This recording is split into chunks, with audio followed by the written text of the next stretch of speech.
She came home on a Sunday evening, rolling her suitcase through the door with that tired but satisfied smile people get after a good trip. "How was Denver?" I asked, standing in the kitchen where I'd been reheating leftover pasta.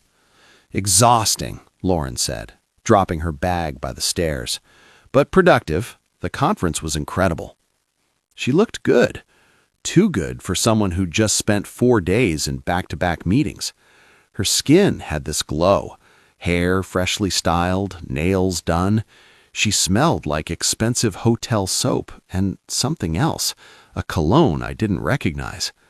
"You look rested," I said carefully. She laughed. "Hotel beds, you know? No kids jumping on me at 6 a.m. Fair point. Our 2 boys were 7 and 9. Sleep was a luxury." She kissed my cheek, quick, distracted, and headed upstairs. "I'm going to shower and crash. Wake me if the boys need anything." I watched her go, that uneasy feeling settling in my gut like a stone. 3 days later, on a Wednesday afternoon, someone knocked on our door. I opened it to find a woman I'd never seen before. Mid-30s, blonde, eyes red like she'd been crying for hours. "Are you Ethan?" she asked, voice shaking. "Yeah? Can I help you?" She held up a manila envelope. Her hands were trembling. "I'm Claire. My husband is Josh Kellerman. He works with your wife." My stomach dropped. "I think we need to talk, because 4 days ago, while you thought your wife was in Denver..." She opened the envelope and pulled out a stack of hotel receipts. "She was in Scottsdale with my husband in the same room." The world tilted. She handed me the first receipt. "Ritz-Carlton Scottsdale, Suite 847. Check-in Thursday, check-out Sunday." 2 names on the reservation, Josh Kellerman and Lauren Hayes. Not Lauren Mitchell. My wife had used her maiden name. "There's more," Claire whispered. "A lot more." If you want to know what else was in that envelope and what I did when Lauren walked through the door that night, hit subscribe, because this story doesn't end with tears. It ends with a choice that changed everything. My name is Ethan Mitchell. I'm 38 years old, and I live in a suburb outside Phoenix called Gilbert. I'm a high school history teacher. I coach JV basketball. I drive a 2015 Subaru Outback with goldfish cracker crumbs permanently embedded in the back seat. My wife, Lauren, is a senior account manager at a tech marketing firm downtown. She makes about twice what I do, which has never bothered me. I'm the one who does morning drop-offs. I'm the one who makes lunches with notes tucked inside. I'm the one who knows which kid likes crust cut off and which one doesn't. Lauren travels for work, conferences, client meetings, team offsites. It's part of the job. Or at least, that's what I thought. We've been married 11 years. We have 2 boys, Carter, 9, and Mason, 7. On paper, we're the family everyone envies. Nice house, good jobs, kids in sports, family dinners most nights. But somewhere along the line, the picture started to crack, and I didn't see it until a stranger showed up at my door with proof. Let me rewind 6 months. That's when the trips started getting more frequent. Denver for a product launch, Austin for a leadership summit, San Diego for a client pitch. Every trip was 3 to 4 days. Every trip. She'd come home exhausted, but energized in a way I couldn't quite place. She'd talk about the sessions she attended, the people she met, the food she ate. It all sounded legitimate, but there were small things I noticed but didn't want to make a big deal about. New lingerie in her suitcase, the expensive kind, still in the packaging. A receipt from a restaurant I'd never heard of, in a city she'd supposedly never visited. Once I called her hotel room at 10 p.m. She'd said she was turning in early, and the front desk said there was no one registered under her name. "Must be a mistake," she said when I mentioned it. "They probably had me under the company account." I believed her, because I wanted to, because the alternative was unthinkable. Josh Kellerman was a name I'd heard before. Lauren mentioned him occasionally. Josh closed a huge deal. Josh is leading the new campaign. Josh got promoted to VP. He was her coworker, her peer, maybe her friend. I'd never met him, never thought to ask. Why would I? I trusted my wife. But when Claire showed up at my door, trembling and holding that envelope, I realized how stupid I'd been. "How did you find out?" I asked, letting her into the living room. She sat on the edge of the couch, hands gripping the envelope like it was the only thing keeping her together. "Josh has been acting weird for months," she said. "Distant, secretive, always on his phone." She wiped her eyes. "Last week, I found a credit card statement he'd hidden. Charges from hotels, restaurants, flights, all on days he said he was working late or traveling for business." "So you confronted him?" "Not at first." She pulled out her phone. "I hired a private investigator." She showed me a photo. It was taken outside the Ritz-Carlton in Scottsdale. A man and a woman, standing close, laughing, his hand on her lower back. I recognized her immediately. Lauren. My wife. My throat went dry. "There's more," Claire said quietly. She spread the contents of the envelope across my coffee table, like evidence at a crime scene. Hotel receipts, dinner reservations, spa appointments, couples massages. Every trip Lauren had told me was for work had a matching receipt with Josh's name on it. Denver? They'd actually been in Napa. Austin? Santa Fe. San Diego? That one was real, but they'd stayed in the same suite. "They've been doing this for at least 6 months, Claire said, voice hollow. Maybe longer. I stared at the receipts, my brain struggling to process what I was seeing. "Why are you showing me this?" I asked. "Because I'm done," she said simply. "I'm filing for divorce, and I thought you deserved to know before she spins you some story." She stood up, leaving the envelope on the table. "I'm sorry. I know this isn't easy." "Wait, does Josh know you're here?" "No, and he won't. Not until my lawyer serves him." She walked to the door, then paused. "For what it's worth, you seem like a good guy. You deserve better than this." Then she left, and I sat there, alone in my living room, surrounded by proof that my marriage was a lie. I didn't confront Lauren that night. I couldn't. The boys were home, it was a school night, life had to keep moving. So I made dinner, helped with homework, tucked the kids into bed. And then I sat in the dark living room, staring at the envelope on the coffee table, trying to figure out what the hell I was supposed to do. Lauren came downstairs around 10 p.m., wearing pajamas, hair wet from the shower. "You coming to bed?" she asked. "In a bit," I said, not looking at her. She hesitated. "You okay?" "Yeah, just grading papers." She kissed the top of my head. "Don't stay up too late." Then she went upstairs, and I sat there, listening to her footsteps fade, wondering how long she'd been lying to me. The next morning I called in sick. I dropped the boys at school, then drove to a coffee shop across town where no one would recognize me. I spread the receipts across the table and started making a list. Dates, locations, charges. Every piece of evidence Claire had given me, organized and cross-referenced with Lauren's work calendar. The pattern was undeniable. Every business trip lined up with a hotel reservation for 2. Every late meeting matched a dinner charge at a romantic restaurant. I pulled up our joint credit card statements. Lauren had been careful. Most of the charges were on a card I didn't have access to. But there were a few slip-ups. A florist in Napa, a spa in Santa Fe. I'd asked about them at the time. Client gifts, she'd said, expensed to the company.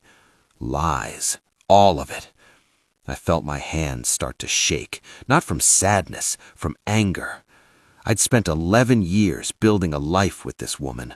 I supported her career, raised our kids, held down the home front while she climbed the ladder, and she'd repaid me by fucking her coworker in luxury hotels across the country.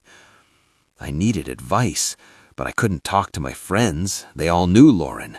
I couldn't talk to my family. They'd lose their minds. So I did what any desperate man does in 2024. I Googled what to do when your wife is cheating.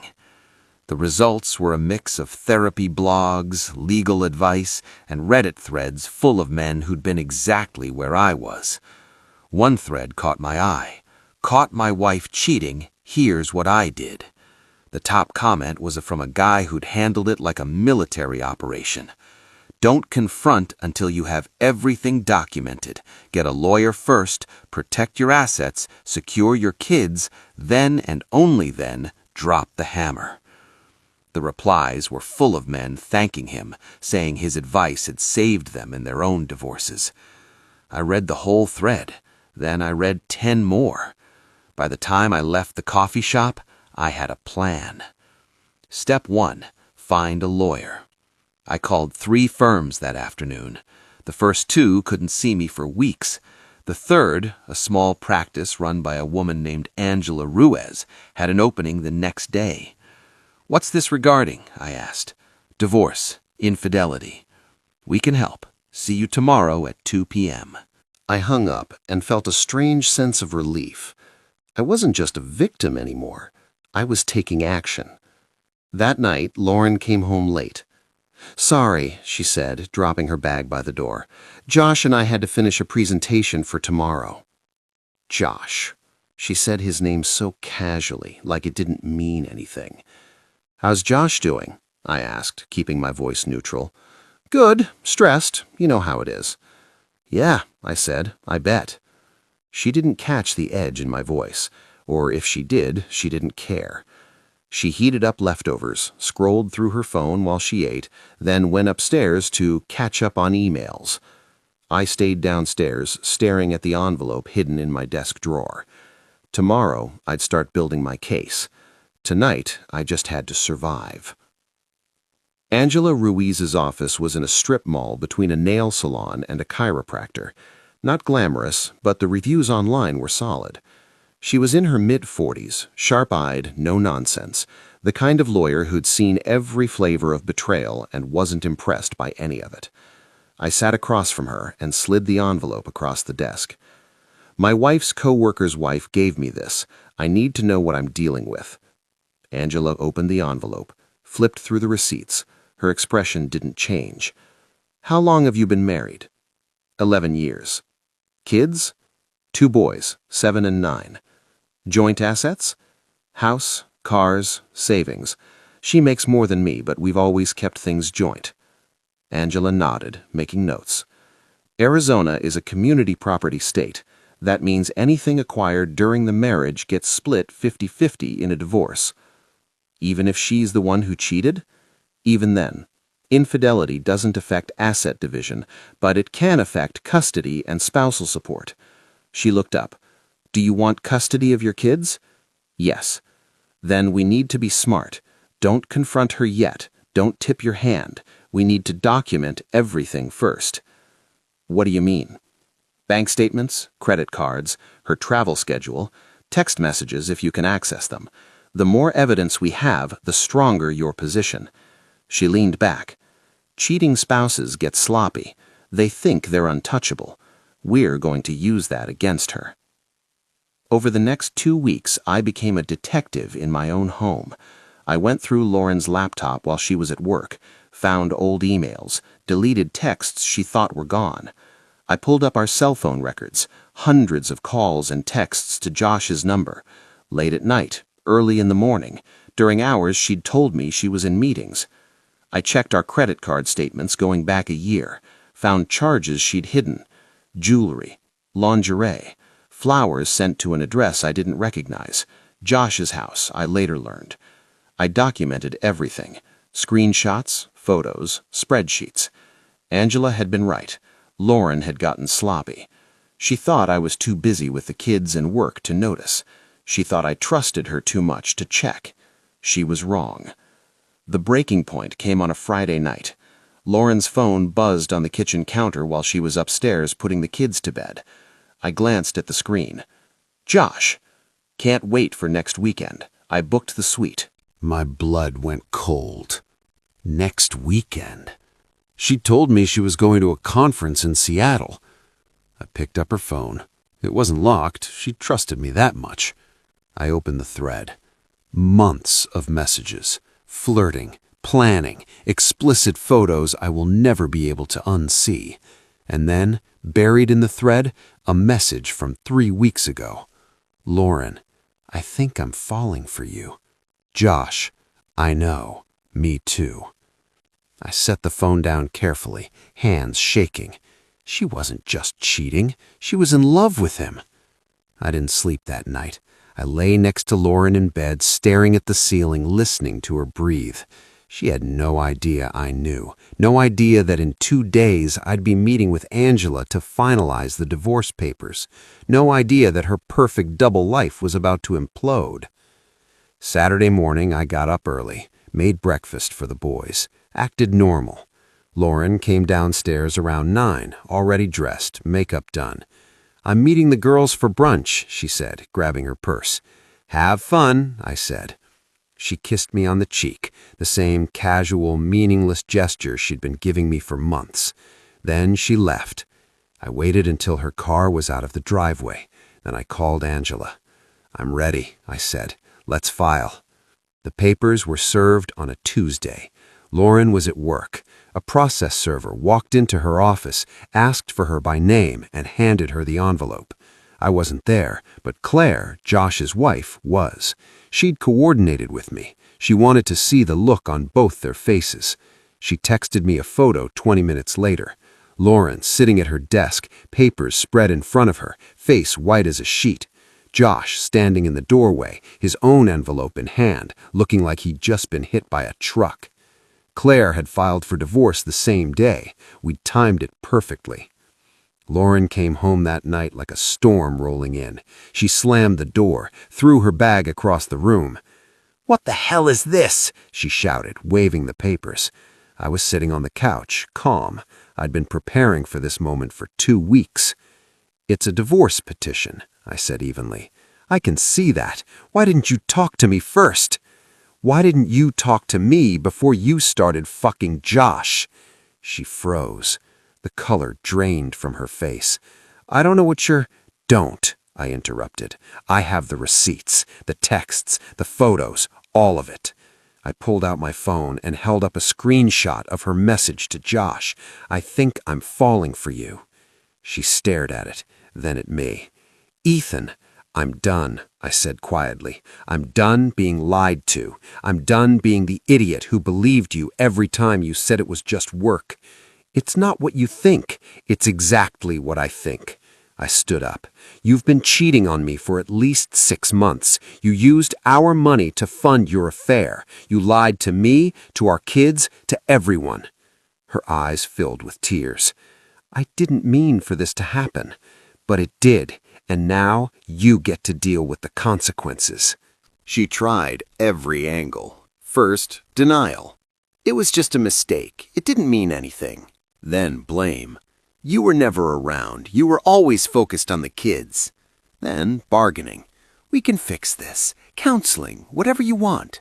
I didn't bite. "I want a divorce," I said. "I want primary custody of the boys, and I want you out of this house by the end of the week." "You can't kick me out. This is my house, too." "Actually, I can.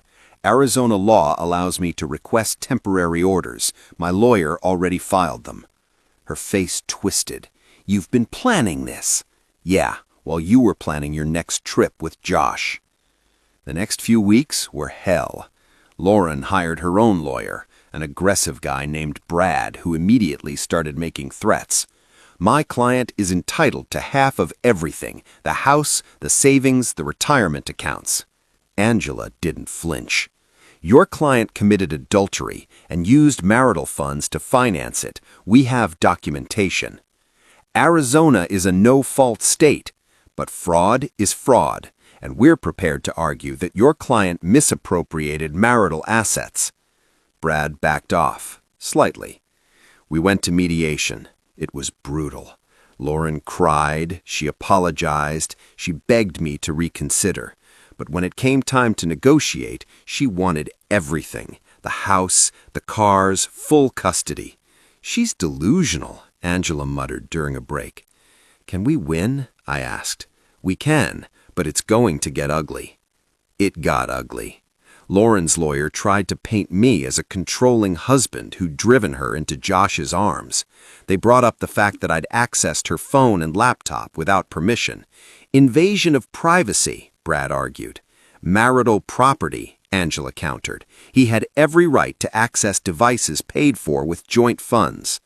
They tried to argue that I was an unfit parent because I worked full-time. Angela brought in testimony from the boys' teachers, coaches, neighbors. Everyone said the same thing. I was the primary caregiver. They tried to claim Lauren deserved the house because she made more money. Angela showed the receipts, proving she'd spent tens of thousands on her affair. Slowly, piece by piece, we dismantled her case. The final hearing was in October. The judge, a no-nonsense woman in her 60s, listened to both sides. Then she made her ruling. "I'm granting Mr. Mitchell primary physical custody of the minor children. Mrs. Mitchell will have supervised visitation until she completes a parenting course." Lauren gasped. "The marital home will be sold, proceeds split 50-50 after Mr. Mitchell is reimbursed for funds misappropriated during the affair." Brad started to object. The judge cut him off. "I've reviewed the evidence. Mrs. Mitchell used marital funds to finance an extramarital relationship. That constitutes fraud. Mr. Mitchell is entitled to reimbursement." She looked at Lauren. "You're lucky he's not asking for more." The gavel came down. It was over. Lauren moved out 2 weeks later. She rented a condo downtown, close to work, close to Josh, though I heard through Claire that their relationship didn't survive the fallout. Turns out affairs are a lot less fun when they're not secret anymore. The boys adjusted. It wasn't easy, but kids are resilient. Carter asked once, "Why doesn't Mom live with us anymore?" I kept it simple. "Sometimes grown-ups make mistakes, but your mom and I both love you very much." He seemed satisfied with that. 6 months later, I was sitting in my kitchen, now my kitchen, in a smaller house I'd bought after we sold the old one, when my phone buzzed. A text from Claire. "Coffee sometime? I think we've earned it." I smiled. "Yeah, we have." We met the following Saturday, talked about our kids, our jobs, the weirdness of starting over in your late 30s. "Do you regret it?" she asked, blowing everything up. I thought about it. "No, I regret not seeing it sooner, but I don't regret ending it." She nodded. "Me neither." We didn't date. We didn't need to. We were just two people who'd survived the same storm and come out the other side. And that was enough. A year later, I ran into Josh at a coffee shop. He saw me, I saw him. For a second, I thought about walking over, saying something. But what was there to say? He'd lost his wife, his kids' respect, and his reputation at work. I'd lost a cheating spouse and gained my self-respect. We weren't even. I was ahead. So I grabbed my coffee and walked out, and I never looked back. If this story hit home, comment, "I chose me." If you've ever been betrayed, if you've ever had to rebuild from scratch, if you've ever chosen your dignity over comfort, this one's for you. Hit subscribe for more stories about the quiet strength it takes to walk away. Because the best revenge isn't getting even, it's getting free.